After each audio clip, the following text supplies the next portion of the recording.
मैंने पहले भी बोला है कि जिन लोगों को राजनीति करने के लिए एक पार्टी से दूसरे पार्टी से वापस से अपने पुराने पार्टी में आना-जाना है, उनके आने-जाने से मुझे कुछ फ़र्क नहीं पड़ता।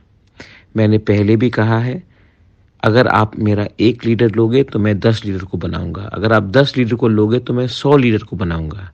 क्योंकि अब तिपरासा को लीडर नहीं, तिपरासा को कॉन्स्टिट्यूशनल सॉल्यूशन चाहिए। मुझे कुछ फ़र्क नहीं पड़ता है क्योंकि मैं जानता हूँ कि ये सब लीडर लोग ने तिपरासा को धोखा देकर तिपरासा को नीचे रखा है। आज तिपरासा ने अपना माइंड मेकअप कर दिया है। मुझे लीडर नहीं, तिपरासा का सपोर्ट चाहिए और वो सपोर्ट मैं जानता हूँ मेरे पास है। तो आप लोग चिंता मत कीजिए। एक लीडर गया है, 1000 सपोर्टर आएगा और मैंने पहले भी कहा है, आप 1 लीडर को लो, मैं 10 बनाऊँगा। आप 10 को लो, मैं 100 को बनाऊँगा। आप 100 को लो, मैं 1000 बनाऊँगा। क्योंकि तिपरासा को लीडर नहीं, तिपरासा को ईमानदार आदमी चाहिए जो अपने दौभाग्य के लिए काम करे, ना कि पार्टी और अपने पेट के लिए काम करे।